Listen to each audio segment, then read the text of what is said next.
सभी को नमस्कार। जो भी इस वक्त मेरे वीडियो को देख रहा है 11th हिंदी मीडियम के जो विद्यार्थी हैं, तो कल से आपकी क्लास YouTube पे 9:45 पे सुबह मॉर्निंग में YouTube पे लाइव रहेगी। ठीक है, उसी के अंतर्गत आपको नोट्स लिखवाए जाएंगे और उसी के अंतर्गत आपको जो आगे के टॉपिक हैं उनके बारे में बताया जाएगा, पढ़ाया जाएगा। चैप्टर 1 अपना चल रहा है, वो चलता रहेगा। तो 11th साइंस के जो विद्यार्थी हैं वो इस बात का विशेष तौर से ध्यान रखें। कल दिनांक 2 सितंबर से कक्षा 11 हिंदी मीडियम की जो क्लास है वो YouTube पर सुबह 9:45 बजे 9:45 से लाइव रहेगी। लाइव क्लास में ही पढ़ाया जाएगा, लाइव क्लास में ही नोट्स लिखवाए जाएंगे। ठीक है, तो यदि कोई बच्चा नोट्स नहीं लिखता है या लाइव क्लास अटेंड नहीं करता है तो वीडियो वो बाद में भी देख सकता है, लेकिन लाइव क्लास में जो पढ़ाया जाएगा, जो लिखवाया जाएगा, जिस तरीके से आपको समझाया जाएगा, वो जिम्मेदारी आपकी स्वयं की होगी। वो नुकसान जो होगा आपका, वो आपका स्वयं का होगा। तो सभी से रिक्वेस्ट है कि सुबह 9:45 से लेकर 10:30 बजे तक, ठीक है, 45 मिनट की क्लास आएगी अपनी।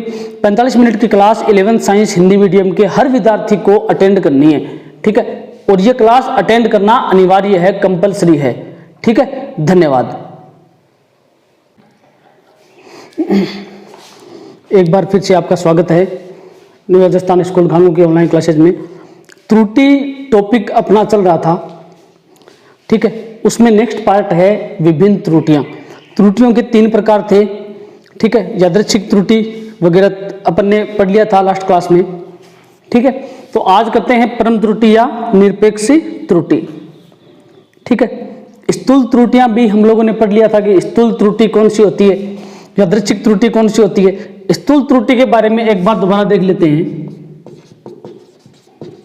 स्थूल त्रुटि लास्ट क्लास में पढ़ा था।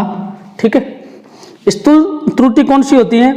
जो किसी व्यक्ति की असावधानी के कारण होती है। किसी व्यक्ति की असावधानी के कारण मतलब पाठ्यांक को गलत तरीके से लिखना, गलत तरीके से गणना करना। ठीक है, जैसे सपोज करो कि वैल्यू आ रही है 4.2, लेकिन वो वैल्यू ले रहा है 4.0 या 4.1 कि कैलकुलेशन करने के लिए 4.2 की जगह 4.1 या 4.0 मान सकते हैं।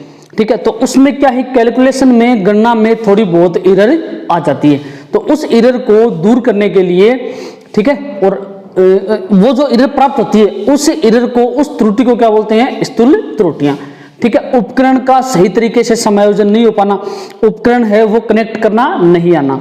ठीक है, तो ये सारी जो त्रुटियां हैं ये होती है परम त्रुटि, स्थूल त्रुटि। ठीक है, आज देखो, आज पढ़ते हैं परम त्रुटि, मतलब त्रुटि के अन्य प्रकार, त्रुटि के आगे कि भाई और कौन कौन सी त्रुटियां फिजिक्स में हो सकती है। ठीक है, तो उसमें फर्स्ट है परम त्रुटि या निरपेक्ष त्रुटि। इसमें देखो, किसी भौतिक राशि के वास्तविक मान का मतलब है इसके माध्य मान, वास्तविक मान व प्रेक्षित मान का मतलब मापा गया मान के अंतर को परम त्रुटि कहते हैं। ठीक है, तो इसे डेल ए बार या AM बार, ठीक है, से प्रदर्शित करते हैं। ठीक है, AM बार है, इससे प्रदर्शित इसको नहीं करते। कम बुक में दिया हुआ मिलेगा आपको ये, आप इसको डेल ए बार ही मानो, AM बार से इसको कम प्रदर्शित करते हैं। कई बुक में दिया हुआ है, कई बुक में नहीं दिया हुआ। अपनी जो राजस्थान बोर्ड की बुक है उसमें डेल ए बार दिया हुआ है। ठीक है, अब देखो, यदि किसी प्रयोग, कोई प्रयोग कर रहे हो आप, यदि किसी प्रयोग में पाठ्यांक A1, A2, पाठ्यांक से मतलब है उस प्रयोग से प्राप्त मान A1, A2, A3 dash dash dash AN हो तो इनका वास्तविक मान हो तो इनका मध्य या वास्तविक मान, मध्य या वास्तविक मान क्या हो जाएगा? AM = A1 + A2 + A3 + A4 + A5। ठीक है, ये इस तरीके से आगे सिस्टम चलता रहेगा, plus AN upon small n। ठीक है, या ये होगा इसका मध्यमान। तो ये इसका वास्तविक मान ही होता है, इसको शुद्ध मान भी कहते हैं। ठीक है, ये इसका शुद्ध मान भी होता है, शुद्ध मान। ठीक है, क्लियर यहां तक? ठीक है, अब परम त्रुटि क्या हो जाएगी? अब जो परम त्रुटि है वो देखो, तब परम त्रुटियां, ठीक है, परम त्रुटियां वो हो जाएगी del A1 bar is equal to AM minus A1, AM minus A1, del A2 bar is equal to AM minus A2। ठीक है, मतलब अलग अलग जो पाठ्यांक है उसमें त्रुटि अलग अलग निकालनी पड़ेगी। फिर सेम टू सेम क्या हो जाएगा, del A3 bar is equal to AM minus A3। ठीक है, अब कई बुक में क्या है, डेल A बार को A1 माइनस AM लिखा हुआ मिलेगा कई बुक में, या कई जो टीचर है वो लिखाते हैं, तो ये भी लिख सकते हो, लेकिन ये सही कैलकुलेशन रहेगी AM माइनस A1। ठीक है, तो कहने का मतलब है कि यदि आपके पास कोई पाठ्यांक है और उस पाठ्यांक में जो मान है वो है A1 A2 A3 dash AN, तो उसका जो माध्य मान है वही उसका वास्तविक मान या शुद्ध मान होगा। माध्य इस तरीके से कैलकुलेट करते हैं, राशियों का योग बटा राशियों की संख्या, और उसमें जो परम त्रुटियां हैं वो क्या हो जाएगी, del A1 bar is equal to AM minus A1, AM minus A1, del A2 bar is equal to AM minus A2, del A3 bar is equal to AM minus A3, ये सारी त्रुटियां होगी। अब सिमिलरली क्या हो जाएगा, del AN bar is equal to AM minus AN, AM minus AN। ठीक है, इसको क्या बोलेंगे, परम त्रुटियां। अब ये जो वैल्यू आपके पास प्राप्त हुई है, ये सारी वैल्यू किसकी है, परम त्रुटियों की, इसको परम त्रुटियां कहते हैं। ठीक है, हुआ क्लियर यहां तक? ले लो स्क्रीनशॉट इसका। Del A1, del A2, del A3, ये सब क्या है, परम त्रुटियां। ठीक है, दूसरी चीज इसमें देखो आगे, जो परम त्रुटियां हैं इनका मान धनात्मक या ऋणात्मक हो सकता है, ये बात आपको याद रखनी है। ठीक है, इसका एग्जांपल लेके करेंगे, समझाएंगे त्रुटियां आपको सारी है। ठीक है, तो इसके नीचे लिख लेना आप कि इसका मान धनात्मक या ऋणात्मक हो सकता है, इसका मान धनात्मक या ऋणात्मक हो सकता है। ठीक है,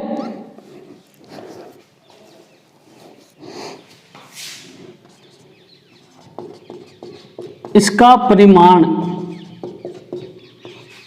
को बोलते हैं मोड। ठीक है, मॉड्यूलस बोलते हैं, लेकिन शॉर्ट में इसको मोड बोल देते हैं। इसका परिमाण सदैव धनात्मक ही होता है, मतलब डेल्टा A का जो बार है वो ऑलवेज पॉजिटिव, ये हमेशा धनात्मक होता है। ठीक है, ले लो स्क्रीनशॉट इसका। सेकंड जो अपनी त्रुटि है वो है मध्य परम त्रुटि, मध्य परम त्रुटि। ठीक है, इसको परम मध्य त्रुटि भी कहते हैं। ठीक है, सेकंड जो त्रुटि है विभिन्न त्रुटियों में, उसमें सेकंड है परम मध्य त्रुटि या मध्य परम त्रुटि।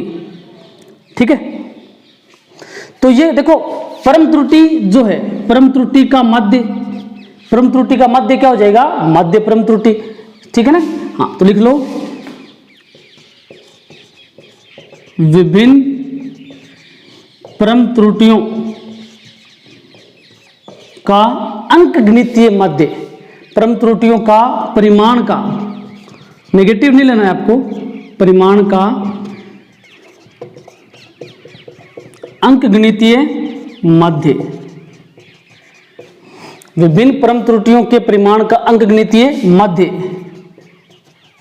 मध्य परम त्रुटि, मध्य परम त्रुटि कहलाता है, मध्य परम त्रुटि कहलाता है। ठीक है, तो परम त्रुटियां जो थी वो क्या थी अपने पास, ठीक है। अब देखो परम त्रुटियां अपने पास क्या थी, del A1 coma del A2 या डेल्टा A2 या delta A3 comma delta A4 dash dash delta AN, ये अपने पास परम त्रुटियां थी। ठीक है, A2 A3 A4 और डेल्टा AN, ये अपने पास क्या थी, परम त्रुटियां थी। क्लियर यहां तक। अब इनका जो माध्य होगा, ठीक है, इनका जो माध्य होगा अंकगणितीय माध्य, वो क्या हो जाएगा, परम माध्य त्रुटि। ठीक है, देख लो एक बार, स्क्रीनशॉट ले लो। ठीक है, या वीडियो को पॉज करके बाद में लिख लेना। ठीक है, अब देखो इनका माध्य निकालते हैं। इनका माध्य क्या हो जाएगा, डेल A बार, क्यों, डेल A बार और M। ठीक है, वो क्या था, वो डेल A था। पीछे देखो, पीछे जो परम त्रुटि थी, परम त्रुटि को डेल A से प्रदर्शित करेंगे। ठीक है, क्योंकि बार लगेगा तो ये परम माध्य त्रुटि हो जाएगी, तो उसको डेल A से प्रदर्शित करेंगे। डेल A बार से प्रदर्शित नहीं करके उसको डेल A से प्रदर्शित करेंगे। यदि वहां डेल A बार से प्रदर्शित करोगे तो यहां डेल A बार M लिखना पड़ेगा आपको, डेल A बार M। ठीक है, कि परम त्रुटि का जो माध्य है वो हो जाएगा परम माध्य त्रुटि। तो ध्यान रखने योग्य बात है ये, परम त्रुटि को डेल A से प्रदर्शित करो। यदि वहां पे आप डेल A बार से प्रदर्शित करते हो तो यहां पे आपको क्या करना पड़ेगा, डेल A बार M। ठीक है, कंफ्यूजन वाली कोई बात नहीं है। ठीक है, अब देखो परम त्रुटि को डेल A से प्रदर्शित करते हैं तो del AM bar equal to क्या हो जाएगा, या del A bar equal to, ठीक है, ये जो त्रुटि है चल रही है परम माध्य त्रुटि, del A bar is equal to del A1 का परिमाण प्लस डेल A2 का परिमाण प्लस डेल A3 का परिमाण plus dash dash dash del AN का परिमाण upon small n, upon small n। ठीक है, ये हो गया आपका इनका माध्य। अब देखो जो मोड होता है, मोड या जो परिमाण होता है, ठीक है, मोड या परिमाण जिसको बोलते हैं, उसका मतलब क्या होता है कि इसमें नेगेटिव वैल्यू, जो नेगेटिव वैल्यू होती है, जो ऋणात्मक जो मान होता है, ठीक है, नेगेटिव वैल्यू हमेशा पॉजिटिव होगी। नेगेटिव वैल्यू हमेशा क्या हो जाएगी, पॉजिटिव। ये आपको ध्यान रखना है कि नेगेटिव वैल्यू हमेशा क्या हो जाएगी, पॉजिटिव। सेकंड चीज क्या हो जाएगी, इसमें नेगेटिव वैल्यू क्या हो जाएगी, हमेशा पॉजिटिव। सेकंड, पॉजिटिव जो वैल्यू है या पॉजिटिव जो मान है, पॉजिटिव वैल्यू हमेशा पॉजिटिव ही रहेगी। जैसे मेरे पास वैल्यू है -2, अब मैं इसका परिमाण लेता हूं तो ये क्या हो जाएगी 2, और +2 इसका मैं परिमाण लेता हूं, ये क्या हो जाएगी 2। ठीक है, तो परिमाण का कॉन्सेप्ट इतना सा होता है बस। ठीक है, तो ये आपके पास डेल A बार जो है वो क्या हो गया, परम माध्य त्रुटि। ठीक है, अब इसको शॉर्ट में यदि आप लिखना चाहो इसका सिग्मा लेके, ठीक है, तो कैसे लिखोगे, del A bar is equal to sigma I is equal to 1 से n तक। सिग्मा का कॉन्सेप्ट तो पता होगा समेशन का, I इज इक्वल टू 1 से n तक डेल AI का बार अपॉन स्मॉल n।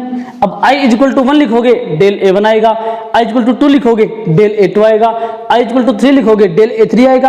और सिग्मा जो है उसका मतलब होता है सभी का योगफल, सभी का योगफल, या del A bar is equal to 1 upon n sigma I is equal to 1 से n तक डेल A स्मॉल I की बार। ये अपने पास जो त्रुटि आएगी इसका नाम होगा परम माध्य त्रुटि, परम माध्य त्रुटि। ये हो जाएगी अपनी परम माध्य त्रुटि।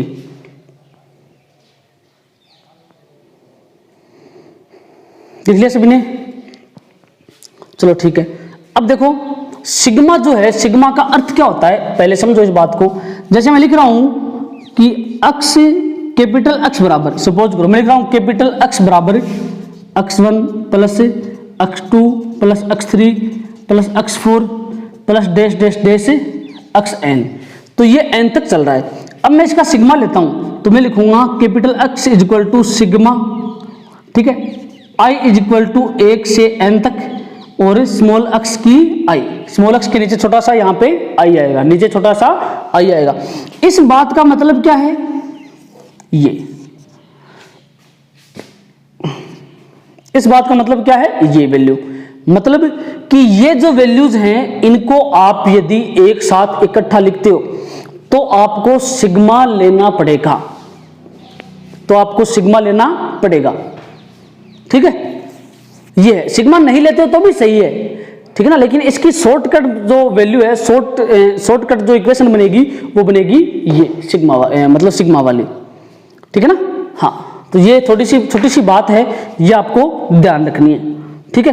तीसरी अपने पास अपेक्षिक या सापेक्ष या भिन्नात्मक त्रुटि, ठीक है।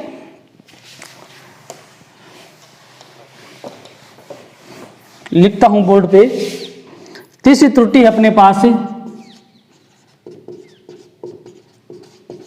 अपेक्षिक या सापेक्ष या भिन्नात्मक त्रुटि, अपेक्षिक या सापेक्ष या भिन्नात्मक त्रुटि, ठीक है। तो परम माध्य त्रुटि और उसके मध्यमान का जो अनुपात है वो होता है अपेक्षिक त्रुटि, मतलब अपेक्षिक त्रुटि इज इक्वल टू परम माध्य त्रुटि अपॉन मध्यमान या औसत मान, ठीक है। अपेक्षिक त्रुटि इज इक्वल टू परम माध्य त्रुटि अपॉन मध्यमान या औसत मान, मध्यमान या औसत मान, ये क्या होता है, परम माध्य त्रुटि, ठीक है। अब देखो परम माध्य त्रुटि है, इसको आप प्रदर्शित करते हो डेल ए बार से, और ये मध्यमान है, ये क्या होता है अपना ए एम, ठीक है। अब अपेक्षिक त्रुटि जो है इसको प्रदर्शित करने के लिए कोई ऐसा चिन्ह अपने पास नहीं बना है, इसको प्रदर्शित करने के लिए कोई ऐसा चिन्ह अपने पास नहीं बना है, ठीक है। इसलिए इसको मैं डेल ए आर से प्रदर्शित करने लगता हूं, डेल ए आर, आपकी मर्जी, आप इसको अपेक्षिक त्रुटि लिखो या डेल ए बार लिख दो, एक ही बात है, लेकिन ये आपकी बुक में नहीं दिया हुआ है कहीं भी कि इसका कोई प्रतीक है प्रदर्शित करने का, अपनी मर्जी से आप कोई प्रतीक लिख सकते हो।